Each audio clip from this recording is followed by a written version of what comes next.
2015 में यहां पर भाजपा की सरकार बनेगी। मेरा मजाक उड़ाए थे सब लोग बड़े बड़ी बातें किए। क्या हुआ फिर? 20 साल से यहां पर नीतीश कुमार की सरकार है। ये बच्चे तो लालू का दौर भी नहीं देखे होंगे, और लालू ये उम्मीद कर रहे हैं कि मेरे बेटे को फिर से पटना की कुर्सी पर बिठाएंगे। लालू जी सुन लो, तुम्हारा बेटा नहीं, सीमांचल का बेटा अब की बार मुख्यमंत्री बनेगा। ये लड़ाई सीमांचल के मान और सम्मान की है। मेरे अजीज दोस्तों और बुजुर्गों, ये तेजस्वी बोलता है मैं उम्र का कच्चा हूं, जबान का पक्का हूं। नहीं तेजस्वी, तुम उम्र के भी कच्चे हो, दिमाग के भी कच्चे हो, और जबान के नंबर 1 के झूठे हो। बनाना चाहते, बल्कि सीमांचल में जुल्म के खेल को खत्म करना चाहते हैं, गेम ओवर करना चाहते हैं इन लोगों का। ये खेल खेल रहे हैं सीमांचल की जनता से। हॉस्पिटल नहीं है। मेरे अजीज दोस्तों और बुजुर्गों, मैं मंजरी बेगम को और सीमांचल की तमाम हमारी माँ और बहनों को ये पैगाम देना चाहता हूं, ये काम बड़ा मुश्किल है। आप सीमांचल में मुत्तहिदा तौर पर मजलिस के उम्मीदवारों को कामयाब और कामरान करिए। इंशाअल्लाह ताला हम कोई ऐसी मंजरी बेगम के बच्चों को मरने नहीं देंगे अस्पताल नहीं होने की बिना पर। इंशाअल्लाह ये काम मुश्किल है, मगर मुश्किल काम ही अल्लाह उसके चाहने वालों से कराता है। अपने फजल और तुफैल से अल्लाह कराएगा। मुझे यकीन है कि सीमांचल की आवाम जो आज मजलिस इत्तेहादुल मुस्लिमीन को अपने दिल में उसका एक अहम मुकाम बना लिया है, इंशाअल्लाह हम कोशिश करके अस्पताल की तामीर करवाएंगे। कोचा दामन में जैसा अभी हमारे सरवर आलम ने कहा कि यहाँ पर डिग्री कॉलेज की ज़रूरत है। बहादुरगंज में मैंने 5 साल पहले वादा किया था, आज वहाँ ज़मीन मिल गई और इंशाअल्लाह ताला वहाँ पर कॉलेज का तामीर का काम शुरू होगा। कोचा दामन में डिग्री कॉलेज की जिम्मेदारी असदुद्दीन ओवैसी की होगी। आप सरवर आलम को यहाँ से कामयाब करिए। बल्कि कोचा दामन में एक रेलवे स्टेशन को भी खोलना चाहिए। मैं इसके लिए कोशिश कर रहा हूं और कोशिश करूंगा। पार्लियामेंट में इसकी आवाज उठाऊंगा कि कोचा दामन विधानसभा में एक रेलवे स्टेशन भी बनना चाहिए। यहां पे इसकी जरूरत है। नदी के कटाव का टादबंद का काम है, ब्रिजेस की जरूरत है, पुल की जरूरत है, स्कूल की जरूरत है। हमारे नौजवान जो पलायन करके चले जाते हैं, मैं कोचा दामन की जनता को, बलवा पंचायत की जनता को बताना चाह रहा हूं, ये बात सच है कि मैंने ऐसे कई सीमांचल के गांव में इस बात को सुना उन माओं से कि मेरा बच्चा स्कूल को जा रहा था, क्योंकि पुल नहीं था, कश्ती में जा रहा था, कश्ती से गिरकर डूबकर मेरा बच्चा मर गया।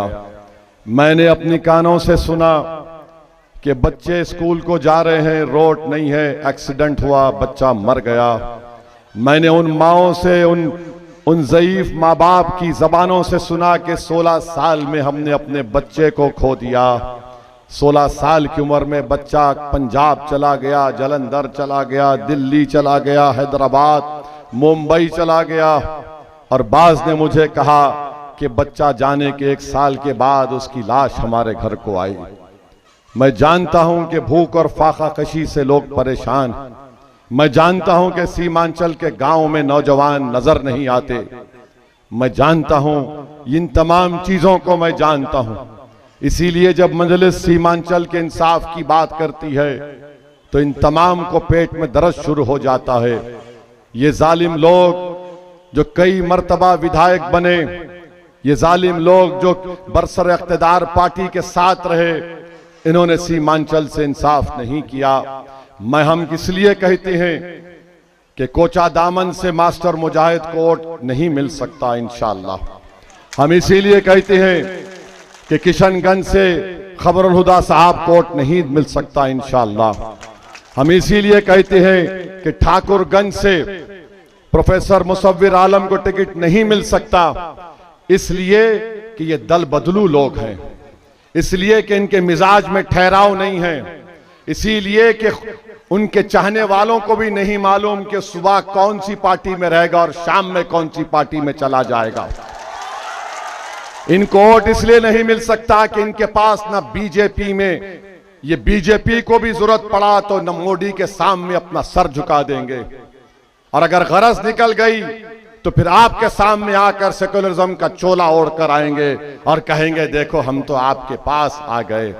मेरे भाई, इसीलिए हम कहते हैं कि अख्तरुल ईमान जो अमूर से लड़ रहा है उनके खिलाफ वहां पर एक बुजुर्ग हैं और वहां पर एक जेडीयू के सबा जफर हैं, बुजुर्ग मस्तान हैं, और मस्तान साहब 30 साल के विधायक रहे, कुछ नहीं किया। सबा जफर जेडीयू में मास्टर की तरह रहे, अमूर में कुछ नहीं किया। बैसा में गुलाम सरवर के खिलाफ सुभान साहब हैं, 11 इलेक्शन लड़े सुभान साहब और कुछ नहीं किया। बैसी की जनता के लिए मैं अपनी आंखों से देखा हूं, बसेस खड़े रहते बैसी के बच्चों को पंजाब ले जाने के लिए। मैं इसीलिए कह रहा हूं कि अररिया में इबादुर रहमान साहब को वोट नहीं मिल सकता क्योंकि 10 साल विधायक रहकर वो कुछ काम नहीं कर सके। मैं इसीलिए कह रहा हूं कि बलरामपुर से महबूब साहब को वोट नहीं मिल सकता। आदिल हसन को कामयाब करना है ताकि उस जनता का विकास हो सके। बलरामपुर में 8-8 घंटे लाइट नहीं आती, नौजवानों ने एहतजाज किया तो पुलिस ने फायरिंग कर दी, 2 बच्चे मर गए।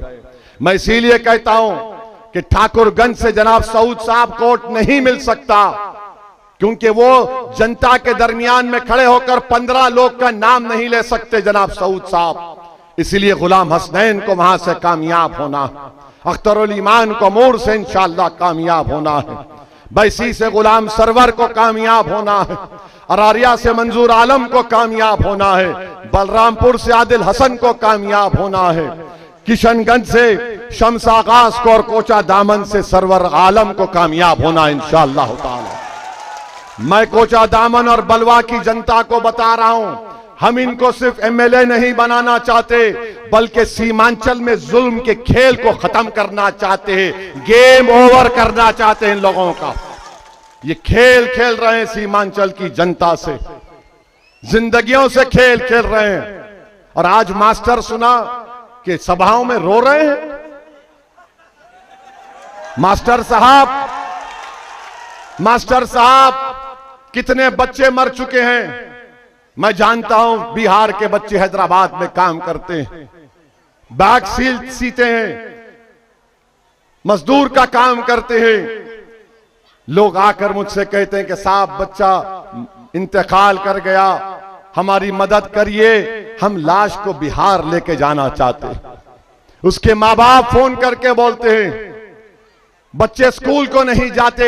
मास्टर साहब आप तो सत्ता में थे ना, आप तो मोदी नीतीश कुमार के राज दुलारे थे, आप तो मोदी का साथ उस वक्त दिए जब ट्रिपल तलाक का कानून शरीयत और संविधान के खिलाफ बनाया गया था, आप तो मोदी के राइट हैंड थे जब CAA का कानून संविधान और मजहब के खिलाफ बनाया गया। क्या तुम यहां पर एक डिग्री कॉलेज नहीं खुला सकते थे कोचा दामन में? आज आकर आप कहते हैं कि मैं राजद में आ गया हूं और मुझे कबूल कर लो, और फिर क्या कहते हैं कि ये सरकार बदलने के लिए वोट दो। 2004 से राजद की सरकार नहीं बनी, और क्या 2004 में नीतीशवा को हमने मुख्यमंत्री बनाया? सरकार को बदलना है, वोट दो। ओवैसी खड़े होकर कोचा दामन और सीमांचल की जनता से कह रहा है कि सरकार बदलने के लिए नहीं, सीमांचल को बदलने के लिए पतंग छाप को वोट दो। ओवैसी कह रहा है सरकार बदलने के लिए नहीं, सीमांचल के माहौल को बदलने के लिए पतंग छाप को वोट दो। सरकार बदलने के लिए नहीं बल्कि अपने मुकद्दर के फैसले खुद करने के लिए वोट दो। यकीनन बीजेपी को हराएंगे। राजद नहीं हरा सकती, मजलिस हरा सकती है मोदी को।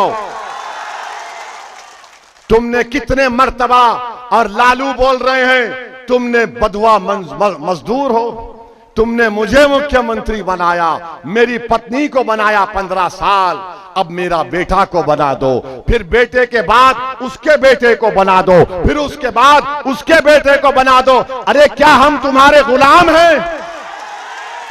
अब वोट पड़ेगा तो सीमांचल के नाम पर पड़ेगा। सरकार बनाओ, सरकार बदलना है। कभी बोले चाचा भतीजा आ गया,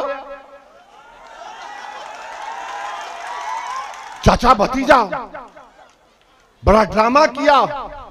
हम याद है आपको बोले थे 2015 में यहां पर भाजपा की सरकार बनेगी, मेरा मजाक उड़ाए थे सब लोग बड़े बड़ी बातें किए। क्या हुआ फिर? 20 साल से यहां पर नीतीश कुमार की सरकार है। ये बच्चे तो लालू का दौर भी नहीं देखे होंगे, और लालू ये उम्मीद कर रहे हैं कि मेरे बेटे को फिर से पटना की कुर्सी पर बिठाएंगे। लालू जी सुन लो, तुम्हारा बेटा नहीं, सीमांचल का बेटा अब की बार मुख्यमंत्री बनेगा। ये लड़ाई सीमांचल के मान और सम्मान की है, ये लड़ाई सीमांचल के इंसाफ की है, और मंजलिस का परचम सीमांचल और कोचादामन के घर घर को पहुंच चुका है।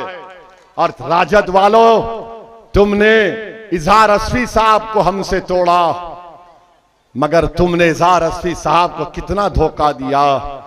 तुमने उनको खूब इस्तेमाल किया, उनको खूब तकलीफ देकर तुमने छोड़ दिया। हम गए इजहार असफी साहब के घर पर, गुड्डू बाबू हमारे से मिलने आए थे। मैंने कहा मैं आपके वालिद से मिलने आ रहा हूं कल। हम जाकर मिले उनसे। बताओ मेरे अजीज दोस्तों और बुजुर्गों, ये तेजस्वी बोलता है मैं उम्र का कच्चा हूं, जबान का पक्का हूं। नहीं तेजस्वी, तुम उम्र के भी कच्चे हो, दिमाग के भी कच्चे हो, और जबान के नंबर 1 के झूठे हो। तुमने कहा 4 साल उप मुख्यमंत्री था। क्या बोलती है राजद? MY MY MY, मुस्लिम यादव, मुस्लिम यादव। जहां ओवैसी आ गया, वोट कटवा आ गया। क्यों बोलता है वोट कटवा हमको? क्योंकि ये समझते हैं कि M सिर्फ इनको वोट देगा। ओवैसी कह रहा है कि नहीं, वोट देने का टाइम खत्म, अब वोट लेने का टाइम है सीमांचल के इंसाफ के लिए। तो इसीलिए इनको तकलीफ होती है। और हम बोलना चाह रहे हैं, लालू जी आप मुख्यमंत्री थे, आपकी पत्नी मुख्यमंत्री थी 15 साल, फिर आप रेलवे के मंत्री थे, आपका बच्चा नहीं पढ़ा। हमारे वालिद साहब कॉरपोरेटर थे, MLA बने, MP बने। हम लंदन गए, लंदन में जाकर हमने बड़ी मेहनत की। अल्लाह ने हमारी माँ बाप की दुआओं पर हमको काबिल बनाया। मैं ये आपको एहसान जतलाने के लिए नहीं कह रहा, हर बच्चा जाता है जो लंदन अमेरिका। हम बैतुल खला में काम किए, साफ करने का काम किए। हम होटलों के फर्श को धोते थे। हम अपनी कॉलेज की लाइब्रेरी में रात के 12 बजे तक काम करते थे। मेहनत करके हमको डिग्री मिली। और जो मुख्यमंत्री का बेटा है, जो केंद्र के मंत्री का बेटा है, वो अपनी तालीम मुकम्मल नहीं सका, और वो हमको चरमपंथी कहता है। बाबू, तुमको ऐसे किताबों के नाम बोलूंगा कि तुम भूल जाओगे चरमपंथी क्या होता है। मगर मैं आपसे वादा कर रहा हूं, जिसको आपने सत्ता दी, राजद को 15 साल, कांग्रेस को 20 साल, और नीतीश कुमार को 20 साल, मैं आपसे वादा कर रहा हूं कि सीमांचल में आज 90% मुस्लिम बच्चे इंटरमीडिएट की तालीम मुकम्मल नहीं करते। कौन जिम्मेदार है मास्टर बोलो? तुम सत्ता में थे ना, नीतीश कुमार मोदी के साथ थे, तुम तो उनके राज दुलारे थे। मुझको गाली देते दो, कोई फर्क नहीं पड़ता। मैं आपसे वादा कर रहा हूं कि इन बच्चों का इंटरमीडिएट के तालीम का इंतजाम मजलिस इत्तेहादुल मुस्लिमीन सीमांचल में मुकम्मल करवाएगी।